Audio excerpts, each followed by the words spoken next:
জাতির পিতা ইব্রাহিমকে কেমনে অর্ডার দিলেন?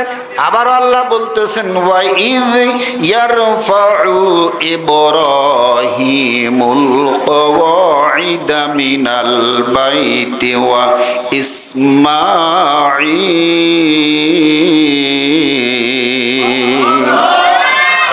স্মরণ করুন সেই দিনের কথা যেই দিন মুসলমানদের জাতির পিতা ইব্রাহিম আর ওনার সন্তান ইসমাইল মিলে বাপে বেটা দুইজন মিলে যেদিন কাবা ঘর বানাইতেছিলেন।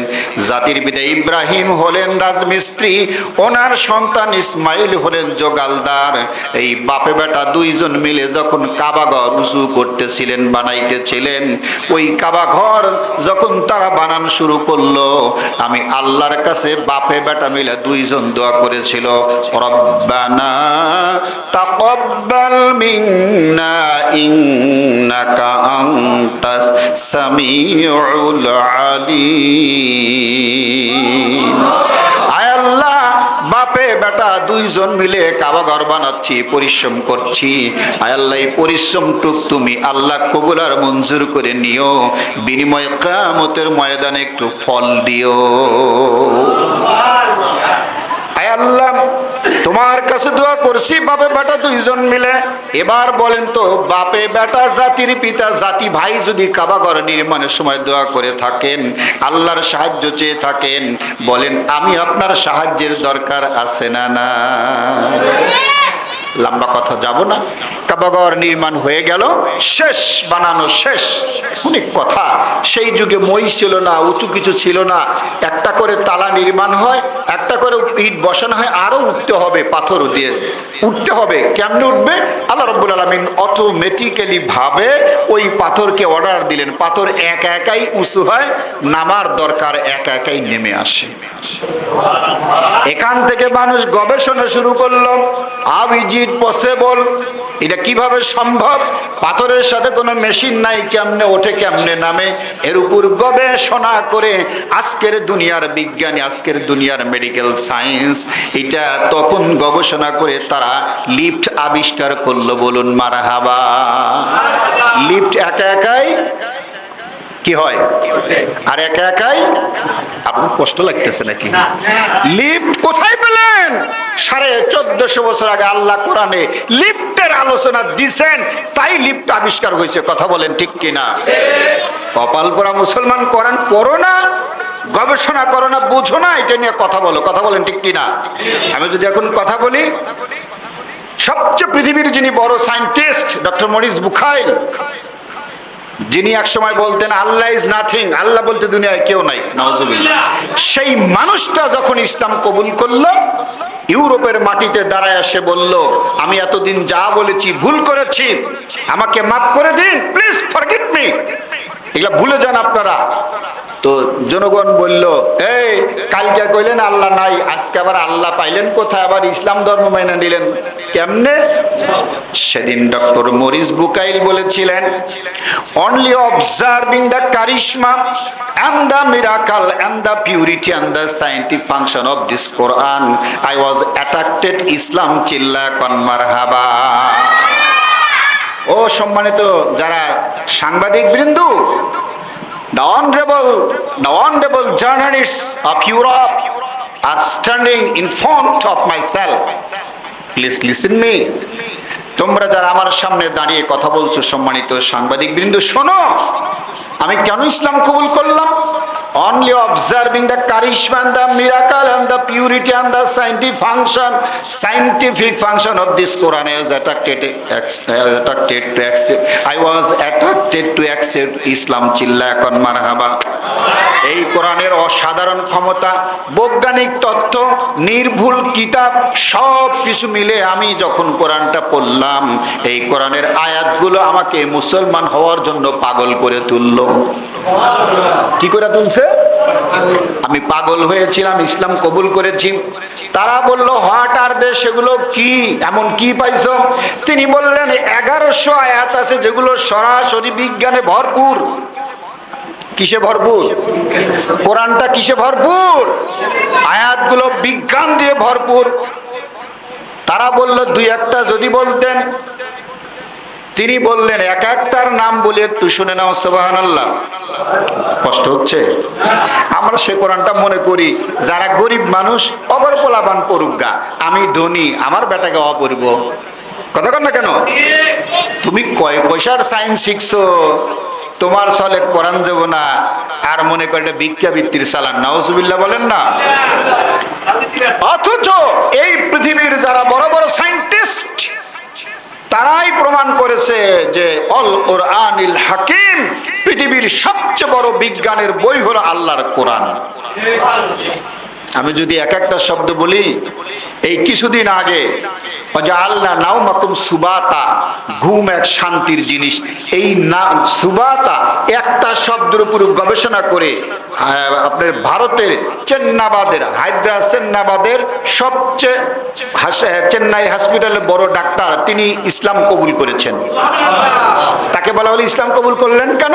তিনি বলেন কোরআনের সূরা নাবা, সম্ভবত এই নাবা সূরার ওয়াজআলনা নাওমাকুম সুবাতা, ঘুমের কথা কোরআন এভাবে বলছে, ওই একটা শব্দ আমাকে মুসলিম হতে বাধ্য করেছে। কথায় কথা আসে, ডক্টর রবার্টসন, ইউরোপের মানুষ, উনি একসময় বলতেন আল্লাহ বলে পৃথিবীতে কিছু নাই, যারা আল্লাহকে মানে ওরা ভুয়া। সেই লোকটা অনেক কথা, যেদিন ইসলাম কবুল করলেন, একজন দুজনে 11 জন মানুষ একসাথে, কতজন? 11 জন নাস্তিক এবং সায়েন্টিস্ট একসাথে লাইন ধরে ইসলাম কবুল করলো। ভাই তোমরা কেন এই কাজ করলে? দেখো, মুসলমানদের মেয়েদের স্বামী মারা গেলে কেন 4 মাস 10 দিন অপেক্ষা করা লাগবে, এই ব্যাপারে কোরআন যা বলেছে, ওই একটা শব্দই, একটা আইন আমাদের মুসলিম হতে বাধ্য করেছে। আপনার বউ মারা গেলে সকালে বউ মরছে, বিকেলেই বিয়ে করা যায় কি যায় না? কিন্তু বউটার যদি স্বামী মারা যায়, জানেন তো কতদিন বিয়ে করা যায় না? 4 মাস 10 দিন। এক স্বামী ঘর করার পরে 4 মাস 10 দিনের আগে অন্য স্বামীর সাথে কোনো মহিলার বিয়ে দেওয়া, এটা কবিরা গুনাহ, ঠিক না ব্যাটিক? হারাম। অথচ আমার দেশের আক্ষেপ, বরিশাল থেকে আকমা আইলো, মোবাইলে পরকিয়া করে 3 সাল তুই আইসে, এনে 5 সালের মধ্যে ঢুকছে। গ্রামের মুরব্বীরা কয় কি করা যাবো, সাংবাদিকের আইসে বয়ের কারখানা, দরকার নাই বিয়েটা পড়ায় দাও। এ কথা কর না কেন? মুরব্বী পড়ায় যে দিলেন কাজী সাহেব, ইমাম সাহেব, এই লোকটা যতদিন ঘর করবে এতদিন জেনা জেনার জেনা হবে, কারণ এই বিয়েটা হারাম। কথা কি বোঝা গেছে? যত ছেলে মেয়ে হবে এগুলো জারস জারস এবং জারস। কষ্ট নিলেন মনে হয়? আমি কাবাগরেই ফিরে যাই, দরকার নাই এটার, বুঝাইতেছিলাম এই কোরআন কত বড় জিনিস। মরিস বুখাইল বলেন, আমি এত কিছু পেয়েছি, তোমাদের একটার নাম বলি। একটা প্রাণী, আল্লাহ তাআলা একটা প্রাণীর কথা কোরআনে বলেছেন, যেই প্রাণীটা 1 হাত লম্বা লম্বা কাঁটা খায়া বেঁচে থাকে, সমস্যা হয় না। কয় হাত? কষ্ট হইতেছে? আপনার খালি সওয়াবের কথা শুনে খুশি হন তো, সওয়াব সারা আওয়াজ করি আজকে। কয় হাত? 1 হাত লম্বা লম্বা ক্যাকটাস কাঁটা খায়। এই প্রাণীটা 6 মাস পর্যন্ত পানি না খেয়ে দিব্যি বেঁচে থাকে। এই প্রাণীটা একটানা 10 মিনিটের মধ্যে 150 লিটার পানি পান করে। এই প্রাণীটার এমন কিছু কাজ আছে যেটা কোরআনে বলা আছে, দুনিয়ার কোথাও বলা নাই। আমি বুঝতে পারলাম এই কথা মুহাম্মদ বলতে পারে না, এই কথা যিনি বলেছেন তিনি হলেন আমাদের স্রষ্টা আল্লাহ। তাই আমি ইসলাম কবুল করেছি, সুবহানাল্লাহ বলেন। আমি ওদিকেও যাচ্ছি না ভাইরা আমার, বুঝাইতেছিলাম কাবা ঘর নির্মাণ হয়ে গেল, কিছু ইট, কিছু বালু, কিছু সুরকি, কিছু রড, কিছু লোহা বেঁচে গেল। জাতির বিদ ইব্রাহিম আল্লাহকে ডেকে বললেন, আল্লাহ কিছু ইট, কিছু বালু, কিছু সুরকি বেঁচে গেল, আমি এখন কি করব এগুলো?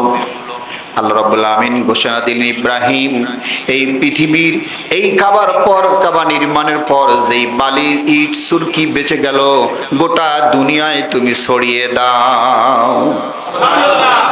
কোথায় ছড়াবে? কামটা তো খুব ছোট কাম না? কাবা ঘরে বসে আছেন, দাঁড়ায় আছেন, এই কাবার মধ্যে দাঁড়িয়ে থেকে গোটা দুনিয়ার সব জায়গাতে এটা ছড়িয়ে দেন।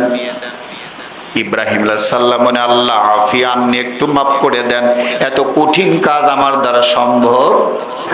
আমি ছোট্ট মানুষ, এই হাত দিয়া গোটা দুনিয়ায় কেমনে ছড়িয়ে দিব? It is very difficult for me, এটা আমার জন্য বড় কষ্ট, আমি এটা পারবো না। এবার আল্লাহ রাব্বুল আমিন বললেন, ইব্রাহিম হাতে নিয়ে চতুর্দিকে ঘুরে ঘুরে ঢিল দেওয়ার দায়িত্ব আপনার, আর গোটা দুনিয়ার সব জায়গাতে এইগুলো পৌঁছে দেওয়ার দায়িত্ব আমি আল্লাহ।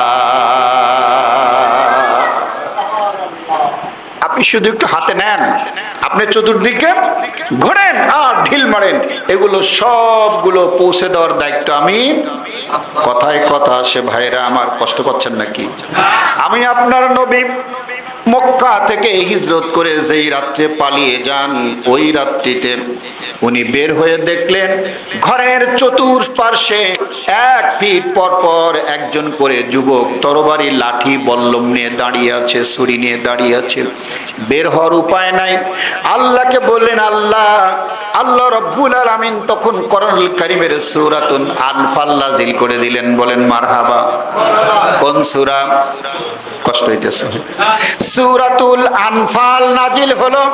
আনফালের আয়াত নাম্বার আল্লাহ ওখানে জানিয়ে দিলেন, নবী হে, আপনি এইখান থেকে সামান্য 1 মুষ্টি কঙ্কর বালি ধুলো হাতে নেন, ওই কাফেরদের চোখের দিকে ঢিল দেন, ওইটা ঢিল দেওয়ার দায়িত্ব আপনার, ওই শয়তানদের চোখের ভিতর পৌঁছানোর দায়িত্ব আমি আল্লাহ। আল্লাহর নবী বলেন, আল্লাহর কথা শুনে আমি ওই সময় ধুলোবালি হাতে নিলাম। আমার সামনে দাঁড়ানো যতগুলো শয়তান কাফের বেঈমান ছিল,